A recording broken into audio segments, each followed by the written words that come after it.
Good morning in the Americas, good afternoon in Europe and Africa, and good evening in Asia. And welcome to you all, wherever you are in the world. And thank you for joining this RightOn 2 session on Our Future, Our Voice, placing children and their rights at the center of the drive for a better, greener world. My name is Mark Lyman. I'm the Executive Director of the Universal Rights Group here in Geneva. And together with Felix Kirschmeyer, who's the Executive Director of the Geneva Human Rights Platform, I will be moderating today's discussion. As US President-elect Joe Biden and his new climate czar, John Kerry, reminded us once again this week, there's no bigger challenge facing the world today than the climate crisis and the struggle to build back better from COVID-19 and to build a better, cleaner world. The struggle for climate justice and ecosystem protection is, of course, about environmental law and policy, and it's also about economics, but it's also a struggle for human rights.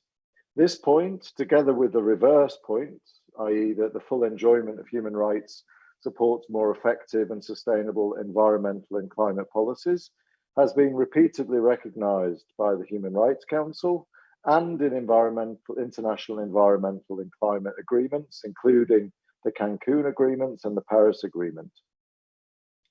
It is also a point that has been pressed with great passion, foresight, and eloquence by one of our guests today, Michelle Bachelet, the UN High Commissioner for Human Rights, as well as the UN Secretary General, the heads of Unicef, UNEP, and many world leaders. Young people in particular, which is the main focus of today's discussion, have been at the forefront of world movements to tackle climate change, environmental degradation, and biodiversity loss, and thereby to protect their own rights and the rights of people in their communities. They've marched peacefully, they've engaged in strategic litigation, they've helped devise and be part of climate solutions, and all along the way, they've overturned obstacles and overcome too often threats. Under international human rights law, especially the Convention on the Rights of the Child, children have the right to participate in decisions that affect them and to make their voices heard. This point is also reaffirmed in the Paris Agreement. International human rights law also helps protect the rights of children in the face of environmental harm, including that caused by global warming, and to safeguard the rights of young environmental human rights defenders, including climate activists. To better protect all people everywhere, including children, from climate change, environmental degradation, and biodiversity loss, and thus to ensure that we do build back better from COVID-19, rather than return to business as usual. A group of states, backed by the High Commissioner, the heads of UNEP and Unicef, current and former special rapporteurs, and civil society, have come together to demand that 2021 is the year that the UN finally recognizes the universal right to a safe, clean, and healthy environment. It is hoped that this step will help to further protect and empower environmental and climate activists, especially young activists, as they continue to again quote from President-elect Biden, to lead by the power of their example. I'm now pleased to hand over to Felix, who will take it from here, and I'll see you later for the question and answer session with the audience. Please, Felix, over to you. Thank you very much, Mark. Thank you for the introduction. It's my pleasure to welcome you also on behalf of the Geneva Human Rights Platform to this meeting. It is now my turn to introduce the panelists to you, and also the format of this meeting. So those who have participated at earlier ones, you know that we try to be interactive, have a question and answer with the panelists, and then open up to all of you for your comments, which you can send by the chat and which will then be transferred and transmitted to the speakers for a final round in the discussion. So as was already mentioned by Mark, it's our pleasure to have with us today Ms. Michelle Bachelet, United Nations High Commissioner for Human Rights, who will give a keynote statement at the beginning of this meeting. Then let me introduce the further panelists to you. So you had seen on the announcement, we have an ambassador from Costa Rica. So Ms. De Vandas is replaced today by Ms. Shara Duncan, who is the Deputy Permanent Representative of Costa Rica at the mission of Costa Rica to the UN here in Geneva. Next speaker then will be Mr. Daniel McGraw, who is Professorial Lecturer and Senior Fellow at the Foreign Policy Institute at Johns Hopkins University and Director Emeritus of the NGO CIEL, the Center for International Environmental Law. We will then turn to Ms. Amy Wickham, who is Program Specialist on Climate, Energy and Environment at Unicef, and then invite comments to questions by Ms. Sahar Rashid Baig, who is a youth advocate for climate, ocean, gender and human rights, and a global SDG facilitator and member of the UNFCCC Youth Constituency. So today is the International Day on the Elimination of Violence Against Women, and this is surely very important also in the view of the COVID-related rise in domestic violence which obviously also affects children. Last Friday was World Children's Day, and you, Ms. High Commissioner, have regularly looked at the issues of climate change and environmental protection from the angle of children's rights and safeguarding their future. Now, the COVID-related postponement of the UNFCCC Conference of Party, the 26th Conference of Party planned for now, limits the prospects of intergovernmentally negotiated progress. But this is perhaps also a chance for the international human rights community to use human rights law and the moral power of human rights to press for more urgent progress. So now I would like to turn the floor directly to you, Ms. High Commissioner, for the opening statement. And again, thank you very much for your presence with us here today. Thank you, Felix, and all friends. Greetings, and thank you for this invitation. For me, also, the environment is very important, but also children. I'm a pediatrician. Ordinarily, we would be marking the conclusion of the 26th Conference of the Parties to the UN Framework Convention on Climate Change, but unfortunately, the conference did not take place this year because we all know the virus transmitted from animal to humans. The COVID-19 pandemic is an example of threats to our well-being that can be caused by increasing intrusion and damage to our environment. And it illustrates also the risk of inaction. The persistence of this pandemic is yet another setback to our efforts to address climate change. We must carry on regardless of the delay to the COP talks because our world cannot afford to wait another year. Our children cannot afford to wait another year. Children suffer disproportionately severe and long-term impacts from damage to the environment because of their unique physiology and development needs. They are also vulnerable to many diseases that are amplified by climate change, such as malaria and dengue fever. According to Unicef, almost 90% of the burden of disease attributable to climate change is borne by children under the age of 5. Extreme weather, natural disasters, scarcity of water, and lack of food due to the impact of climate change on crops and livestock, all these factors are really harming to children around the world. But that's not all. Climate change also contributes to tensions and conflicts. It increases poverty, and poor families often cannot afford to send their children to school or give them health care. It causes land erosion, literally wiping out the ground your home and life are built on. Already natural disasters are forcing millions of families to leave lands where their ancestors may have lived for generations. The alterations caused by climate change to the physical, economic, political, and social context in which children live will have immediate, immense, and devastating impacts on their ability to thrive and the long-term physical and mental health. And as these forces continue to gather strength, these impacts will deepen and multiply, carrying on into future generations. We must act quickly to ensure the least possible harm is done. Today's children and future generations have a right to thrive in a greener world. I'm often asked why I care so much about this issue. Well, Jonas Salk, who developed the polio vaccine, used to say our greatest responsibility is to be good ancestors.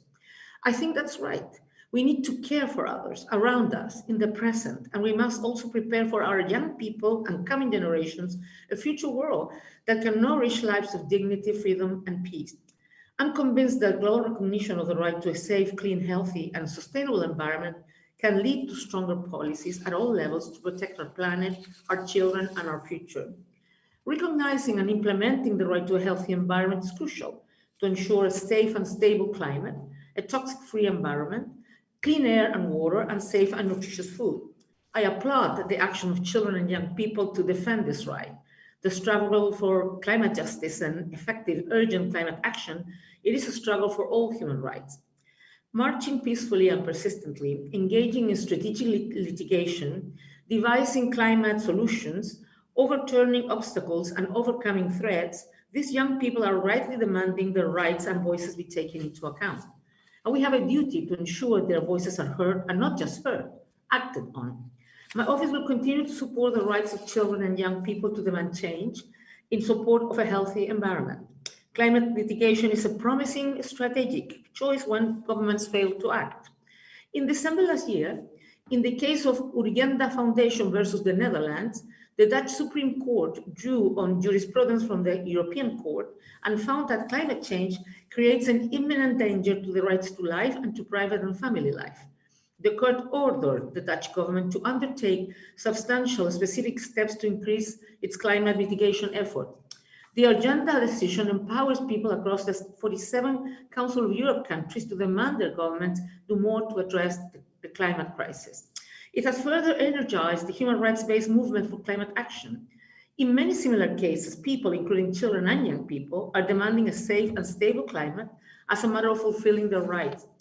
They are receiving support from many parts of the international human rights system, including special rapporteurs, filing amicus briefs, human rights treaty bodies, issuing statements and general comments. The UN Secretary General has also given the cause of climate justice strong support, including his emphasis on the rights of future generations. These and other efforts by the UN system and international human rights mechanisms are essential, but they are not a substitute for effective national and international action by governments. We need a just transition to more appropriate economic structures and internationally coordinated responses based on solidarity. We need laws and incentives that protect our human rights, including the right to a healthy environment. We need to implement massive energy efficiency and conservation practices. We need to root out the discrimination which exposes communities to climate harm. By the end of this year, we need all states to submit more ambitious human rights-based, nationally determined contributions under the Paris Agreement's built-in mechanism to ratchet up ambition every 5 years. The Climate Vulnerable Forum's Midnight Survival campaign makes it very clear that for the world's most climate vulnerable countries, this increased ambition is not a matter of choice, but one of survival. Oh, and we need to continue working for a safe, clean, healthy, and sustainable environment, one in which all children everywhere, both now and in the future, will be able to thrive and grow. Thank you very much. Thank you so much, Ms. High Commissioner, for this encouraging statement. Hearing you pointing out the urgency, actually, of the approach and the need for increased ambition, and as you say, not to pause for 1 year, but calling on states also to step up with the heightened ambition goals by the end of this year, and not just have the postponement of the COP26 be a postponement of ambitions, which, as you point out, under the Framework Convention are to be announced this year again. So thank you very much for this introductory statement. And before now turning to the other speakers, let us just quickly pull up a poll to test the temperature in the room and hear, or rather see actually, what our audience thinks about the issues we're discussing today. So the first one, it's up and you can already start polling. I'm reading it out. At this critical moment in the fight against climate change, is a human rights approach, including at UN level and at national level, via litigation, for example, a useful tool to halt global warming? Yes, no, or I don't know. So let's see for the polling. You have a couple more seconds to do so for those who still want to come in.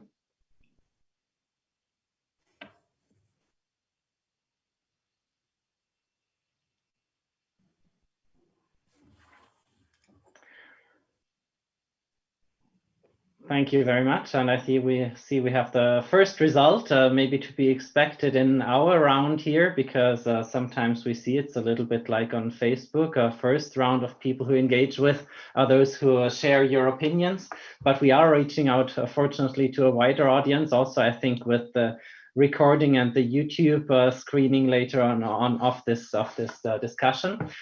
So thank you. We have thus 88% on the yes. We have a no. We have also some don't know, and I hope they will voice their questions in the chat later on. I think we do have a second one.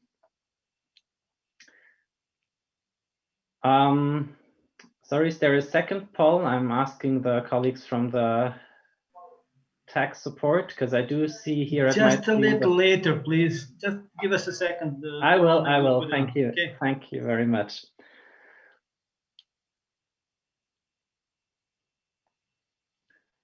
So obviously, the approach at national level, at international level, is what we'll be discussing on, and also seeing then later about the usefulness of that international engagement and whether it can bring us forward, seeing that big conferences are postponed.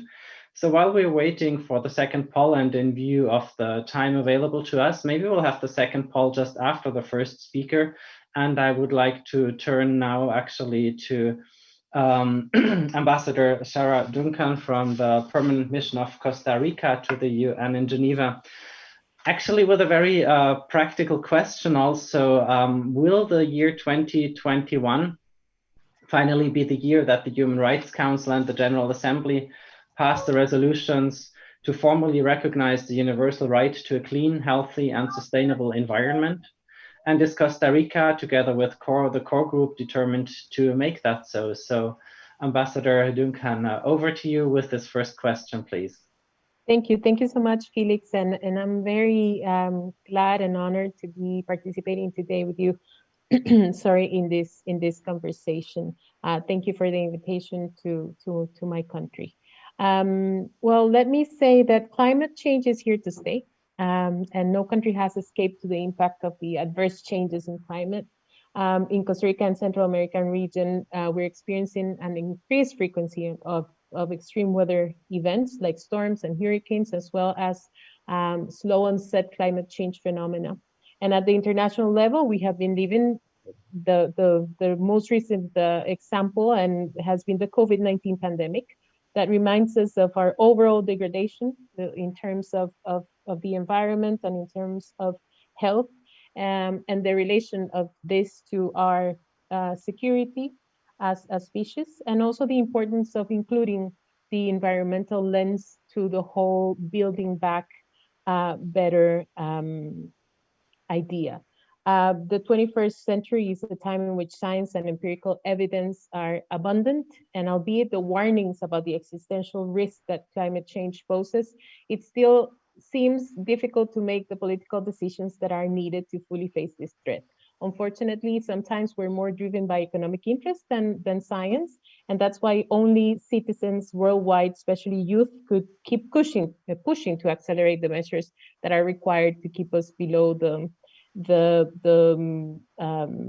1.5 degrees of global warming that we agreed on.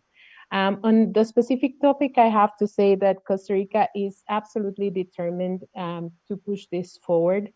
For my country, this is a matter of the highest priority. But of course, we cannot do this alone. We're part of a core group of countries that as you may remember, we just made in the past session a statement calling for the recognition of the right. But we're part of a bigger picture, and we're in the multilateral scene. And so that requires us to actually work together with a lot of different stakeholders, not only countries, but also the civil society and scientists and academia, to actually be able to make the decision and have the recognition of the right to a healthy environment as soon as possible.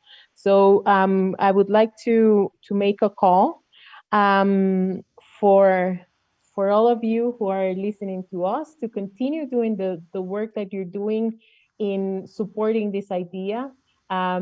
We have the commitment to work on this issue, and we will continue to do so. But as I said, we're part of a bigger arena, and we cannot do this on our own. So I think it's very important that we have the support, the continued support of the civil society, and especially of children and teenagers and young people who are actually fighting for their survival and the world that they will be living on and the future that they will have. Thank you very much, Ambassador, and I hope that your call is being heard by many missions who are also representatives in the Human Rights Council and the General Assembly to jointly with you take that approach forward.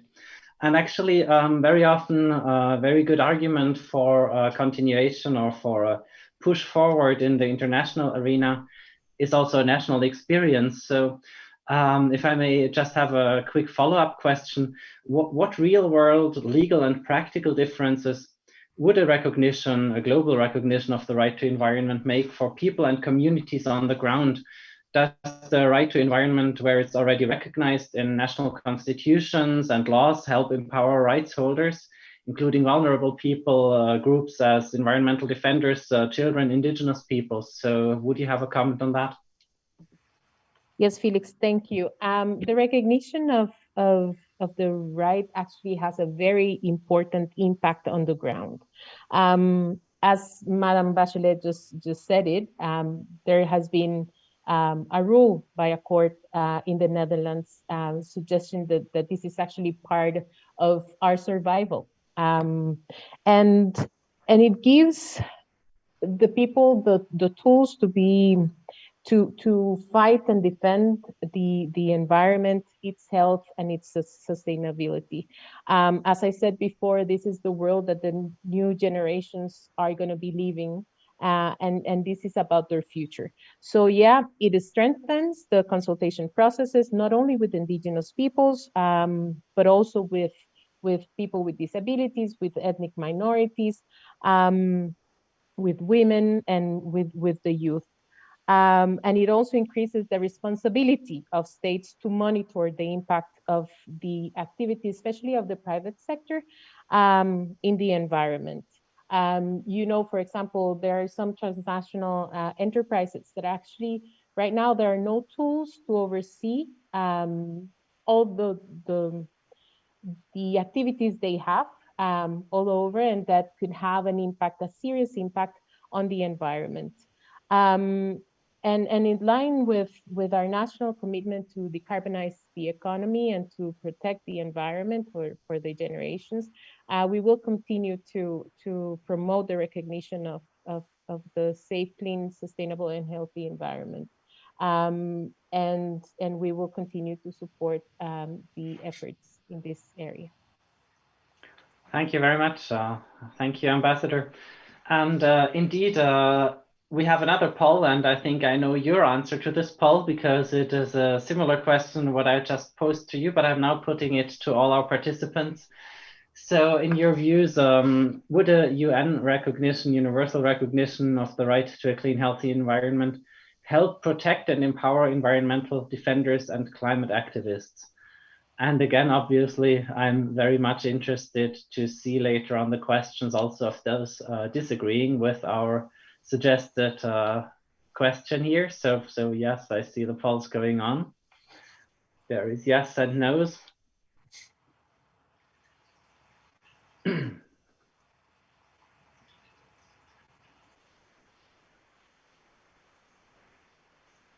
So we heard about the positive aspects and what it could bring. I think, let's see where the downsides are. Is it in the lack of believing into the international system's impact, or is it a substantive disagreement? We'll see about this later on. Okay, we have the poll, which is high percentage of yes. Oh, we have 105%. This is if I was in the US, I would maybe contest the election results. So we have a strong push for the yes and also a no. We'll get to that later. Thank you very much for participating in the poll. And with this, I will get actually to the next speaker. Thank you for that poll. So, well, this was on the right to environment, the right to a healthy, clean, sustainable environment and its benefit. Now also, if we turn again to the climate change negotiations, the initial date actually that we targeted with this, with the plan of this RightOn, let me turn to Dan McGraw now. Dan, for those who are not closely following international negotiations on climate change or evolving scientific evidence, could you give us a sense of where we currently are in the fight against climate change and the implications of the current trajectory for human rights, including, obviously, in line with today's headline, including children's rights? So Dan, the floor is yours. Well, thank you very much, Felix and Mark, for including me. And I want to thank Madame Béchelet for her comments. Her leadership is very important in this respect. And of course, Ambassador Duncan Villalobos and the Costa Rican government and the other members of the core group, really critical leadership. And you've been very important over the last several decades, really, in moving these issues forward, and that should be acknowledged. Scientifically, the case for dealing with climate change only gets stronger, and that sounds like a good thing, but of course it reflects the kind of damage that climate change is already impacting and inflicting on society and on humans, and therefore on human rights.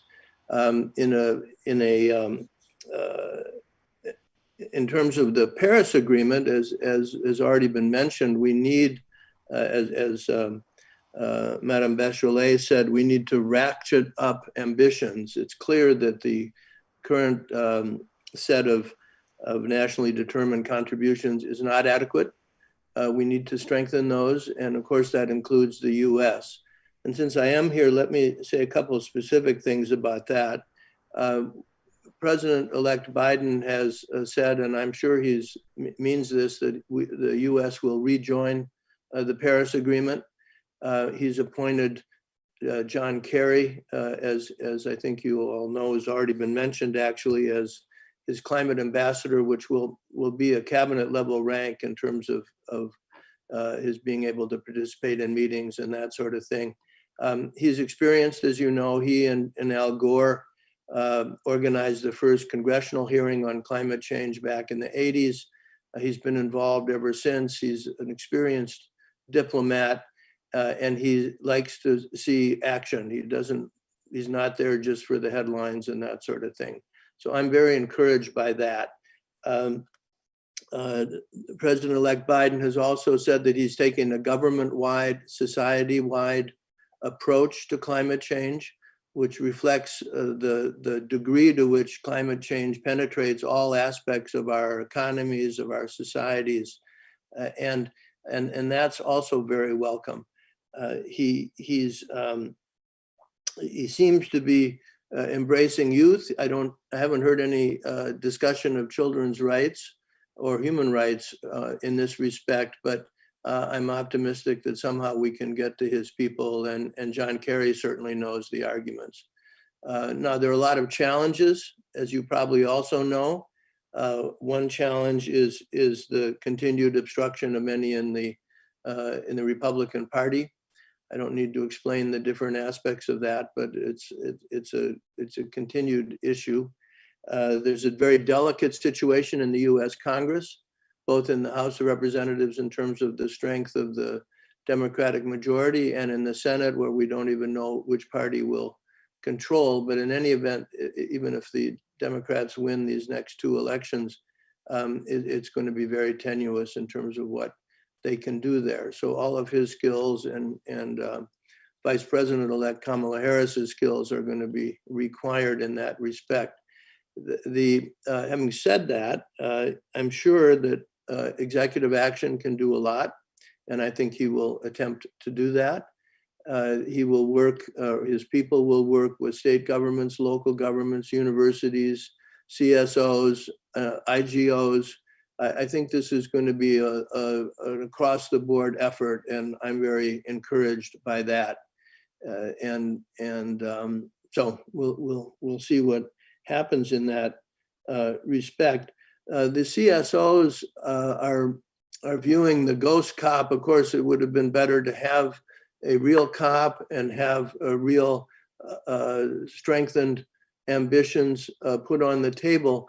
But the CSOs have organized many activities and generally are viewing this as an opportunity to use this moment to start or continue discussions, conversations about real solutions to the climate change issues. And that's very important. We know that as always about human rights and as always about environmental protection, the involvement of CSOs and individual action is absolutely critical. We wouldn't have human rights, we wouldn't have environmental protection without that. And that's true all around the world. And so it's very encouraging, for example, that over 1,000 NGOs have signed a petition to the Human Rights Council demanding the formal recognition of the right to a safe, clean, healthy, and a sustainable environment. And if I might, Ambassador, add a couple thoughts about your very good explanation of why it's important. From my point of view, and I'm both an environmentalist and a human rights activist, it will underscore the interdependent relationship between those two areas. It is now recognized that a healthy environment is vital to the recognition or the enjoyment of a vast array of human rights. And on the other hand, that the exercise of human rights, the right to free speech, to access to information, et cetera, is essential to the protection of the environment. So this right to a healthy environment, if I can refer to it that way, will underscore that relationship. And I don't know if you've talked to regular people out on the street, but if you ask them, do we have a right to a healthy environment? That's the one they're most, of course we do. And if we don't have that right, what right we do? That's what regular people say to me. And so I think politically, this is a way of galvanizing political support for actions both to protect human rights and to protect the environment. And as a lawyer, international lawyer, having represented both the Maldives and the Inuit, I think this right adds things too. It's not just an amalgamation of the other important human rights that are relevant, the right to life, the right to an adequate standard of living, the right to enjoy culture, et cetera. If you look at the situation of the Maldives or of the Inuit, the basis for their society, for their civilization is being eroded. It's being destroyed by climate change. And this right to a healthy environment encapsulates the need to stop that in a way that these individual human rights, as important as they are, do not do. And I would just say that obviously this tied directly to the rights of the child. The Convention on the Rights of the Child recognizes the importance of the environment and the natural world in a couple different articles. And the recent report that Unicef and the Universal Rights Group produced, which I hope will be the first in a series of reports like this, but it demonstrates that this can work, that these human rights mechanisms of the committees, the special procedures, the UPR, that can all work to actually protect human rights on the ground. So I agree completely with the ambassador that recognizing this right will make a difference, and we know that it can be done. Thank you. Thank you very much. Thanks, Daniel, for that statement and also for walking us through the US situation, which obviously will have a big impact also on the intergovernmental side of things. If I just may have a very small follow-up question, which I also probably put forward then to our next speaker. It's also to see that you mentioned the ghost COP and the postponement. Your NGO CL has actually drawn up a list of events planned by NGOs. How much can they actually replace an inaction by states, or is it rather their role to push for more action only, or what can they do directly in those efforts, also in the Build Back Better discussion? Eventually, the states have to take action. We know that. And in the United States, for example, we've had a lot of state governments, localities, universities, etc., that have done individual things, but they can't provide the international cooperation, the international assistance that, for example, the United States government can do. So we need the states to take action. With respect to CSOs, I would say that they can provide the kinds of functions that they usually do. They can identify gaps. They can monitor performance. They can educate. They can give hope to children and others that there is still momentum for change and for action. And of course, they can mobilize political will by doing that. This is not an easy road. We all know that. We've known that for decades, and we've been proven right, unfortunately. So the kinds of activities you're talking about, and you're right, CL is involved, but so are many other groups. They will help catalyze public support, I think, and that is essential. Thank you very much, Dan. And indeed, your NGO has made a lot of leeway in that. But I would like to turn now to our next speaker, who is Amy Wickham, program specialist on climate, energy, and environment at Unicef. So Amy, if I may turn to you. So from the Unicef perspective, what would you see is in that discussion on the right to environment, bringing us forward? What is bringing the specific children and youth question and perspective into that debate? And what would you also then want to see happening in that debate, be it on the climate change or on the right to environment? So Amy, the floor is yours. Thank you, Felix. Can you hear me okay? Yes, perfectly. Great. Thanks, Felix. And thank you to all colleagues and to our RightOn colleagues for the opportunity to speak today. And thanks for the excellent remarks from Her Excellency Michelle Bachelet and our Ambassador Duncan, Professor McGraw, all of the remarks shared thus far. I think if we take it back and we look at the global picture, we have to recognize that there are more than 1.7 million children under the age of 5 losing their lives every year as a result of avoidable environmental impacts. And millions more of them are suffering disease, disability, and an array of other forms of harm, some of which can have lifelong effects. And we in UNICEF firmly believe that the climate and environmental crisis is a child's rights crisis, and children's access to a safe, clean, healthy, and sustainable environment is essential for children's physical, mental, and social development, both from infancy and all the way into adulthood. And it's necessary for the realization of their rights. The situation it's very serious. As many of you are aware, currently there are 160 million children living in areas of high or extremely high drought severity. Over 500 million children are living in high flood occurrence zones. And by 2030, it is estimated that over 100 million more people will live in extreme poverty as a result of climate change.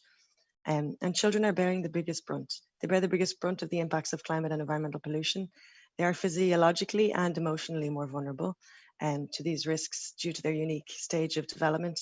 And these impacts threaten to undermine decades of progress on every child's ability to survive, to grow, and to thrive. So for that reason, we firmly believe the climate crisis is thus a child's rights crisis. And as the Secretary General has said, it's also the defining issue of our time. Over to you, Felix. Thank you very much. Thank you for that contribution, and we'll come on later because I see also there will be questions Mark will be also putting forward to you, so we'll come back to you in that round. Thank you so much for adding that perspective, because indeed, as Mark said before, also from, as Dan said before, sorry, from administrations, we hear about the need for action, but sometimes not so much about the children's role and the role of young people. So if I may turn to our next guest, actually, Saher, you are representing this group of young people, also in the young NGO major group at UNFCCC. And so what are your hopes, Saher, for the Bonn climate talks? And what were the hopes there for the postponed COP26? What are governments doing and what is the youth doing? That's a very interesting question, Felix. Thank you so much for having me, and thank you so much to the honorable panel. It's so great to see some familiar faces as well. It's so nice to be here. But the question is kind of somewhat frustrating, and the youth want to stay optimistic about this question very much. The young people hope to see a very inclusive and action-oriented climate dialogues next year, and we want to see a climate dialogue session where the world leaders would consider the damage this pandemic and the delay in the sustainable decision making both have caused together. Nonetheless, I personally want to see a more ocean inclusive climate dialogue, because our oceans have been affected by the plastic PEPs that we have used due to the pandemic. But we cannot ignore the fact that our children have been badly affected by the impact of the climate change and the pandemic this year. And so I hope that there will be more action elements in those two major climate conferences focused on protecting the rights of our children and their future. I believe that 2020 was a year of lessons, and I believe that the presidencies and world leaders have better learned that the conferences can be postponed just in a fraction of seconds, but the climate crisis cannot. And I hope that we will now move forward with this learning, because even for any unforeseen global shutdown, our fight for a healthy, just, and an all-inclusive climate action will not stop. And the youth has actually just proven that we can still have the dialogues and momentum going even when the whole world faces a long-term lockdown. So what I really want to highlight here right now is some of the activities that the youth have been doing. We are working with a dynamic team of individuals to organize the virtual conference of youth this year. The mock COP, we all know about it, is another great example of how the young people did not surrender to the pandemic. One of the other events that I especially want to highlight here is the UNFCCC Climate Change Dialogue, where the young people have organized, and two special events Yingo has organized, the UNFCCC constituency which I came from.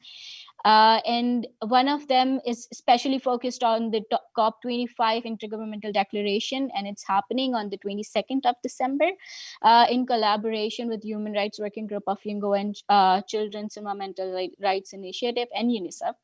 Well, there we actually want to focus on it's everybody's right to have a healthy environment, and I believe that all these activities that the young people are doing will give some inspiration and some hope to our governments as well, and they will maybe implement some things even when next time we face some unforeseen global shutdown. So thanks. Thank you very much, Sarah. And actually, also in the light of what you say, if I may ask just an additional little follow-up with the interventions before that you heard, is that encouraging? Do you believe that there is this human rights issue that's bringing us forward with highlighting children's rights? So just in the light of a little comment, if I may invite you to on the interventions you heard before.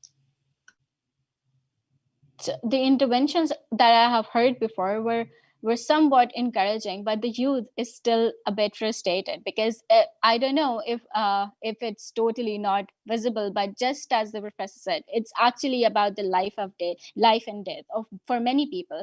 For many people, it's about losing their homes. So I believe that the interventions are not enough. They're good, they're not enough. So we really need to work towards some implementations and get to be at a more serious behavior, I believe. And yeah, that is it, I think. Thank you very much. No, I mean, it's what we, I think my colleague Mark stated in the beginning also, young people are in the forefront and calling for change. And so I think you confirm that also that it's great to see the advancements. It's great to see the discussion going, but I think the way you underline the urgency is also really something that will stick with me here. And with this, I would actually like to hand it over to Mark, who has been also looking at the questions that are coming in. And we do have still time to bring up the questions and have another round of questions to you, the panelists. So I'll hand over to my colleague, Mark, and thank you from my side for those great interventions already up to now. Mark, over to you. Thanks, Felix, and thanks everybody for, as Felix said, great interventions. And I don't think the High Commissioner is with us anymore, but that was really inspiring what she had to say. We have been collecting questions from all the different platforms, and my colleagues, as we speak, are sending me more. But I'm going to start with Amy, actually, because Amy, you only had one question and everybody else had two. And I think we should promote equality on this platform. So the first question, of course, was about the impacts of climate change and environmental harm on human rights. And you shared with us some absolutely horrifying numbers in terms of what climate change and environmental harm are doing to children around the world, especially children in vulnerable situations. So I want to, for the second question, turn that on its head and say what, as far as Unicef is seeing anyway, what are children doing to assert and leverage their human rights in order to lead the fight against climate change and environmental degradation and biodiversity loss for themselves, of course, and their communities. And if you could say a little bit as well about what UNICEF is doing to support them in that regard. And I'm talking both international level. I remember recently there was a case brought by young people to one of the treaty bodies, human rights treaty bodies, but also, of course, at national level, either through climate litigation or just through mobilizing at local level and using freedom of expression, freedom of assembly to fight back against environmentally harmful projects, for example. Please, Amy. Thank you, Mark. And building on what you said in the introduction, you know, I think a lot of people who are on this call today are already very aware that youth participation at national and at global forums to discuss and agree on necessary climate action, it's already happening, and it's expected to increase in coming years as youth continue to gain these spaces and opportunities to influence this political agenda, to showcase their climate actions, to participate in decision making, and to call for increased commitment and urgent action from states. As many of you well know, children have a right to safely share their views on issues concerning them and to be heard. And they also have this right to peaceful assembly. And in UNICEF, we are supporting children and young people in exercising this right by providing them with skills and information needed to engage in climate action and be able to participate meaningfully in national and international negotiations and platforms. We have a set of tools. There's 5 different toolkits that were launched just this week in Spanish, and they talk about the Paris Agreement, the Escazú Agreement. They're really, you know, trying to equip young people to understand better these global negotiations and discussions so that they can go into them well informed and with the capacity to fully understand what's being discussed. The second area that we're supporting young people is elevating their voices, elevating the voices of children and young people in the global climate discourse by encouraging their environmental activism, by promoting their involvement in activities that combine environmental sustainability and economic development. And the third area is including children and young people in climate negotiations and platforms such as COP, providing platforms for them to press for the reduction of pollution and encouraging governments and businesses to create more opportunities in the green economy. But in addition to that, Unicef is a core partner of the Children's Environmental Rights Initiative, alongside UNEP and others, and under auspices of our UN Special Rapporteur David Boyd, which is a global coalition pushing to secure the global recognition of children's right to a safe and healthy environment, including a new global charter on child rights and the environment. UNICEF is also a joint custodian of the Intergovernmental Declaration of Children, Youth and Climate Action, which was launched at COP25. And Her Excellency Michelle Bachelet referred to this earlier in her remarks. This launch that took place at COP25 at the We Dare event last year. Thus far, it's signed by 12 governments, and it sets out a framework for a child rights-based approach to climate action, with particular focus on the UNFCCC and Paris implementation. And last but not least, UNICEF is advancing children's substantive rights by incorporating climate resilience into our programs, such as through climate smart health, education, water and sanitation systems. Having said all of that, it is imperative that we recognise our collective responsibility and obligation to uphold the rights of children in the context of climate change, to take concrete actions to address all factors that inhibit or hinder the full realisation of child rights, and to provide a sustainable, clean and safe environment for our children and for generations to come. There are some specific engagements that we have had, and we're happy to follow up and share further details on all of those as well. Thank you.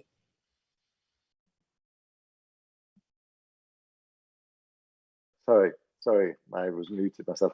I was just saying thank you, Amy, and no wonder you look tired, because that's a huge amount of work that you're doing. And thank you as well for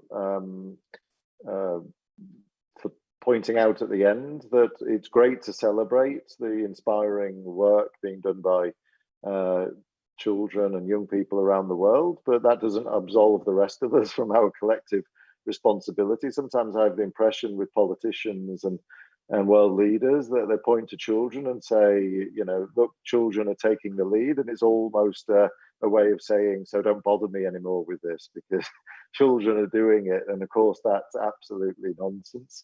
And we all do have the responsibility, and children, of course, can play their part and are playing their part, probably an outsized part, but it's also up to governments at the end of the day and the wider international community to take the lead. Okay, my next question is to Shara Duncan from the Costa Rica mission.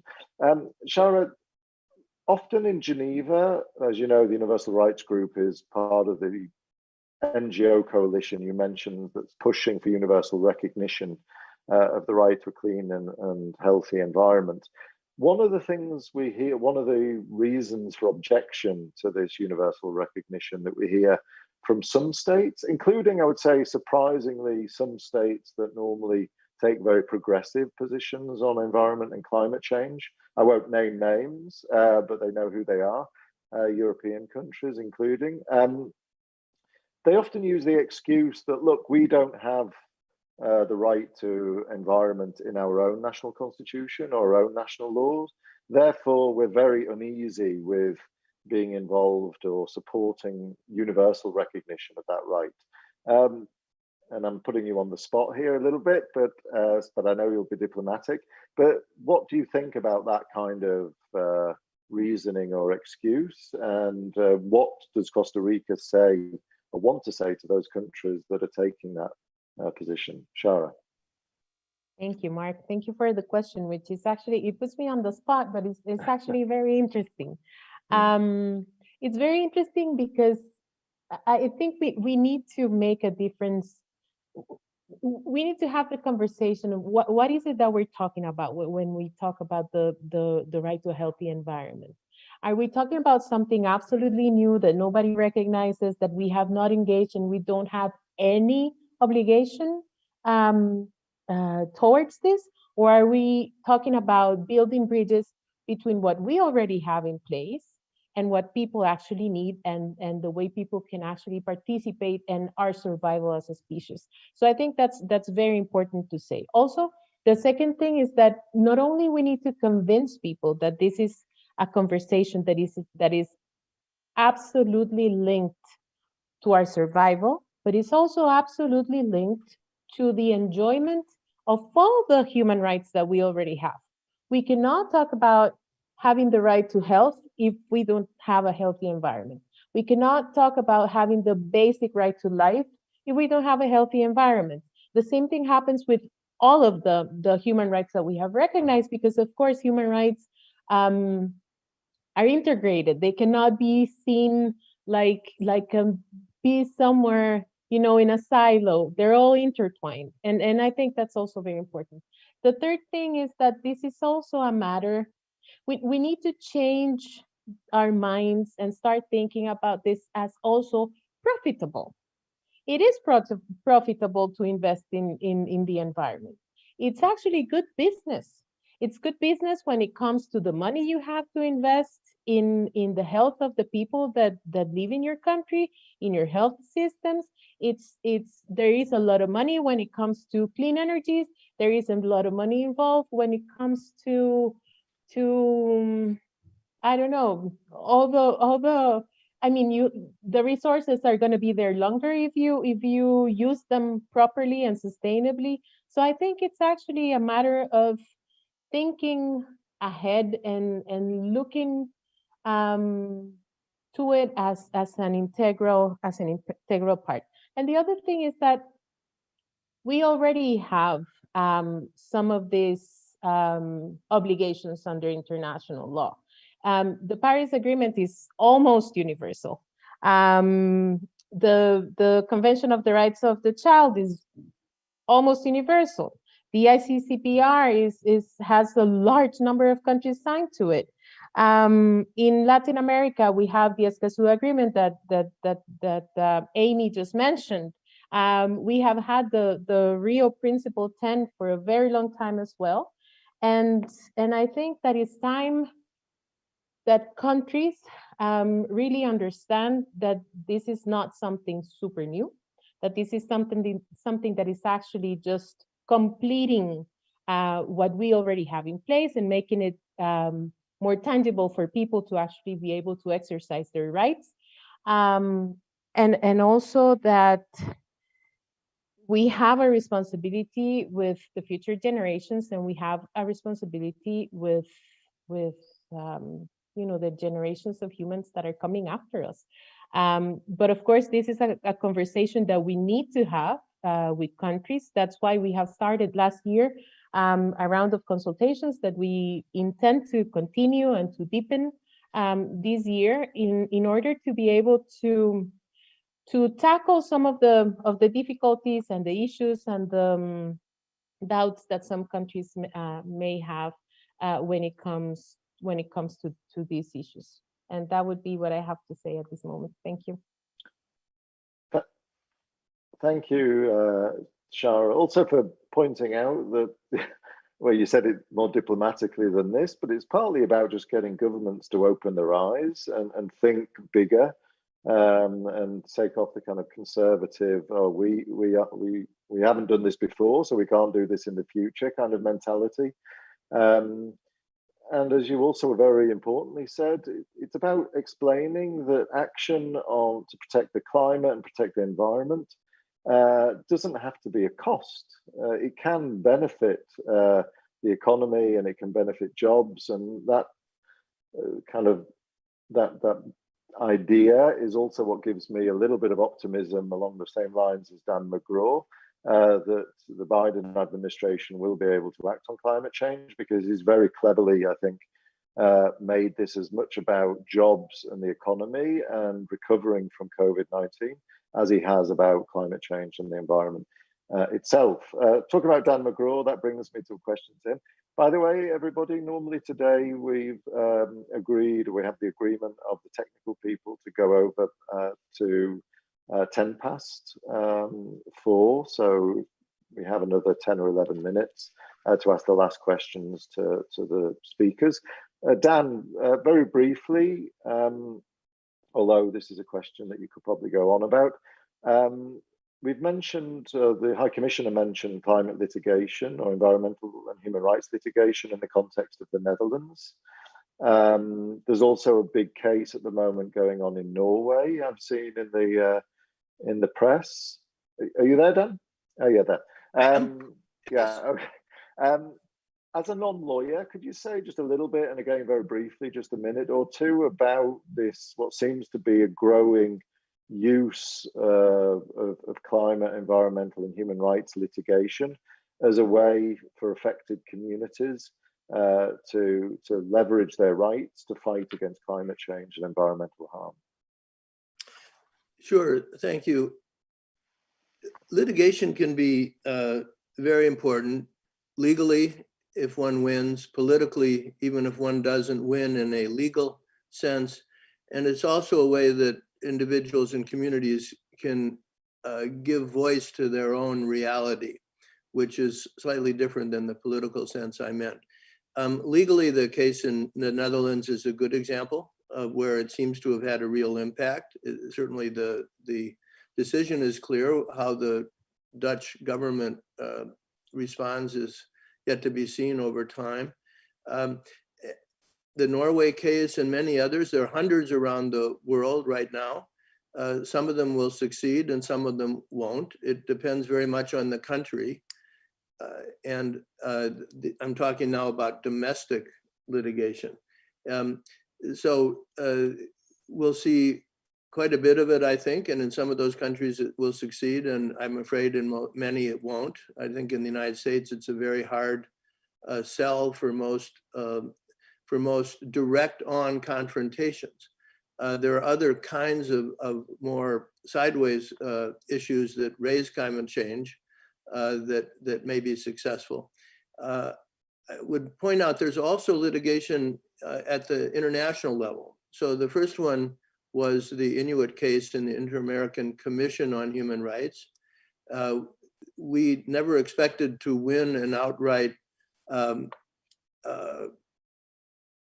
decision, a report that said the US was violating international law. But what the main purpose was to bring a human face to climate change. And we think it was very successful in that sense. And it was followed, of course, by the work of the Maldives in organizing the Malé Declaration and other efforts.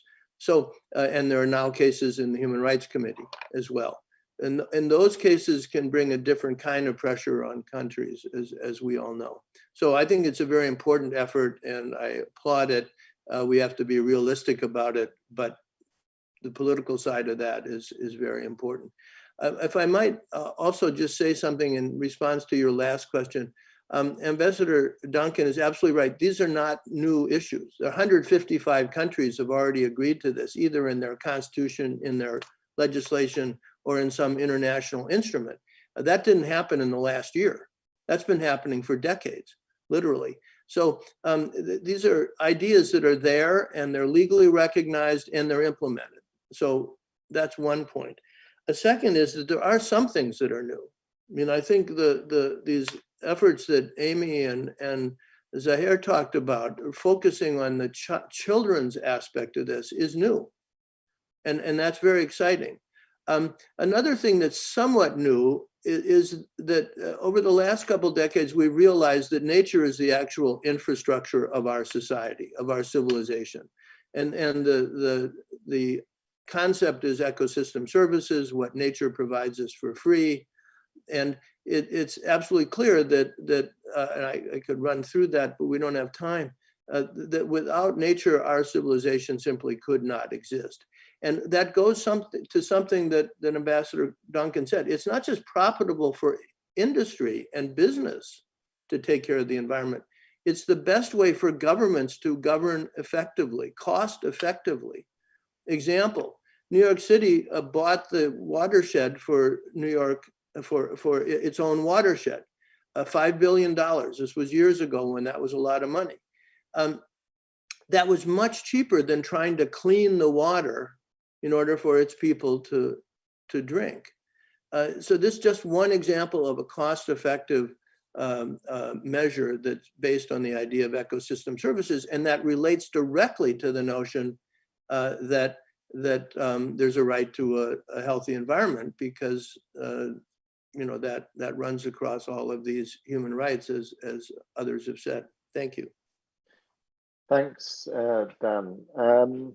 Okay, last question. This is from Sandra, and it's to both Amy and Zahir. The question basically is, that many young people, according to the person asking the question, are very frustrated about the kind of traditional way of fighting climate change, i.e. UN negotiations, specifically through the UNFCCC and the Paris Agreement, and this hope for incremental improvements in ambition every few years. So there is frustration out there. What would you, Sahir and Amy, say to those young people? Is it to continue to press and bring their voice to forums like the UNFCCC and the Conference of Parties? Or is it to take other approaches such as protests, such as climate litigation, or is it all of the above? So maybe we can start with Amy and then we'll finish with our young person, which is Sahir. Amy, you first. Great, thank you, Mark, and thank you for the excellent question. It's a really good one, and it's a difficult one. I mean, as UNICEF, we do continue to be led and inspired by the young people. We see them charging ahead with this movement, and we're catching up. But we have a responsibility to support them and to not have this entire burden be taken on by young people. So to the extent that a child or a young person is interested to engage in this sector, in climate, in environment, in the right to a safe and healthy environment, and in climate discussions and negotiations, they're entitled to, and we will support them in doing so. But if it becomes a point where this is actually, it's too much of a burden, or it's causing frustration or anxiety, absolutely not, under no circumstance. And there's no prescribed solution. The way in which a young person chooses to engage, whether it's through, understanding by reading more, by understanding by taking on courses, participating in surveys. We have this YouReport chatbot, which is very much a very quick engagement with young people virtually through an online platform where they can learn about climate change, causes, impact, solutions, and how to design their own advocacy campaign. So it's a short example of engaging young people where it may be fun, it may be it's an interesting idea, but beyond that, there is no obligation to take it further should they not want to. But if they are interested, we're also hoping that we can support that, we can amplify these voices, we can give them the opportunities at the key negotiations and at the key events, where it's wonderful to have their voices heard. So I would like to hear from Sahir, though, because I think she'll have a better answer, and speaking from herself and her own experience as well. Thank you. Thanks, Amy. Well, Sahir, over to you. Your future, your voice. Yeah, thank you so much for the question. I really respect the person who asked this question, and I really respect the question as well. I believe that it's such a privilege to not be frustrated about the situation we have right now, because climate change, or situation with the climate change, will become irreversibly not fine, I believe. And the young people are definitely against violence. We are definitely against bringing the element of any type of violence in this in our war against climate change. But let me speak on behalf of the young people. This is actually a war, and it's a war against privilege, and it's a war against power. People are becoming climate refugees every day now. People are living on the island, losing their homes, losing the places where their ancestors have been living for years, their memories, sometimes their family members even. We don't know how shall we not be frustrated, because it's actually about our survival. We know that, well, for some of us it's not, and I totally understand that. Some of us are living at a place where governments are actually doing something, instead of greenwashing us totally. But believe me or not, every person who's standing against the climate crisis is against violence. And I, as an activist, as an advocate for human rights, gender, ocean, and the climate, would never ever support anything that's promoting violence in this cause, because this cause is very noble. This cause is to save the whole humanity. And it's nothing alien. I think that being frustrated, it's totally fine, because the situation is actually this bad. I don't know how many people are aware of the fact that we only have 20% NDCs that actually address or mention anything about the children. And the ratio goes up to 42% when we have children and young people. So I believe that it's great that you think that, I mean, we should be less frustrated, but believe me, it's about children, it's about the young people, and we're losing everything,